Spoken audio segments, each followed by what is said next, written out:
All right, welcome to this edition of the Native News Update. I'm your host for today's program, Paul Demain. Many of the stories right here can also be found at our website at IndianCountryNews.com. Here is the news read for the day from the Associated Press and other Native American news services. A man accused of leading a conspiracy to distribute hundreds of pounds of methamphetamine in North Dakota, primarily through the Turtle Mountain Chippewa Reservation, is facing life in prison after his conviction in federal court on May 26th. Miguel Angel Chavez was found guilty of 6 counts.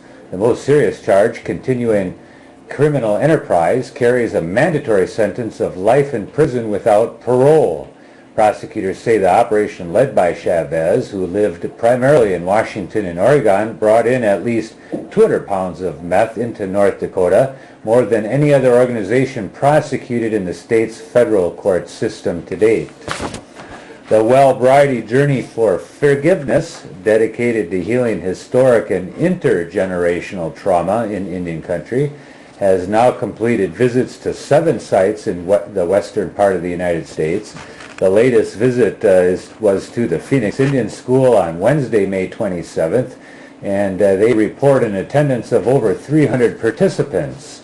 If you want to read more about what happened at various sites along the way and see photos, you can go to the White Bison Incorporated website, which is www.whitebison.org, and you click on the read news stories and updates from the journey on that home page. The next scheduled visit will take place at the Santa Fe Indian School in Santa Fe, New Mexico on Sunday, May 31st, and you can look at that route up on the monitor here.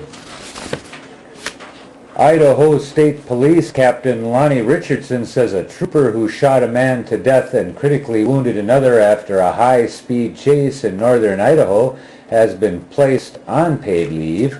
In a statement May 28th, Richardson said the unidentified trooper will be on administrative leave during an internal investigation into the May 18th shooting of Randall Ellenwood and Ricardo Rodriguez. Ellenwood died at the scene. Authorities say the chase started with an attempted traffic stop and ended when the men got out of the vehicle and confronted the officer. A candidate for the office of National Chief in Canada told a Bay Street, Ontario audience that economic development should be a priority in improving social conditions for First Nations across Canada. John Bocage, Grand Council Chief of the 42-member communities of the Anishinaabe Nation in Ontario, spoke to the Economic Club of Canada about his bid to become leader of the Assembly of First Nations. Bocage, who earned a degree in economics and operated his own business before entering First Nation politics, outlined his plan to create a Blue Ribbon Committee on the Economy, consisting of successful First Nation business leaders, academics, and mainstream partners to help design a national master plan for the development of First Nations economies. U.S. Education Secretary Arne Duncan visited Billings, Montana, May 27th as part of his Listening and Learning Tour. He was joined by U.S. Housing and Urban Development Secretary Sean Donovan, Senator John Tester, and Governor Brian Schweitzer. The day included visits to Lame Deer High School, the Northern Cheyenne Reservation Broadwater Elementary School, as well as a news conference at the Montana State University at Billings and a roundtable meeting with Montana's tribal leaders. At Lame Deer High School, Secretary Duncan met with more than 20 education and school officials, students and parents in a style similar to the traditional talking circle to listen and learn about education specifics to the area. Larry Bowl, Lame Deer's American Indian Culture and Government teacher, began the conversation with an opening in the native dialect there, a tradition that asked everyone in the circle to speak freely and respect the conversation. The group later also visited a Northern Cheyenne Tribal Council meeting to participate in a friendship ceremony. In the afternoon, the whole crew went on a 2-hour meeting with tribal leaders to discuss specific housing and education needs in the state's 7 reservations. On June 5th at 1 p.m., the Standing Rock High School will perform a free concert at the Smithsonian's National Museum of the American Indian in New York as part of a 5-day nationwide tour. The museum appearance is part of a tour in which the band will play an ancient Lakota prayer song called The Land You Ever Fear. Kim Kornoyer spent the spring transcribing it from oral tradition and arranging it for the band. The Standing Rock High School Band 2009 tour includes performances upcoming at 3 p.m. on Tuesday, June 2nd at the Como Zoo Pavilion in St. Paul, Minnesota. From there, they go to the Nichols Hall at the Chicago Institute of Music in Evanston, Illinois for a performance on Wednesday, June 3rd at 10 a.m.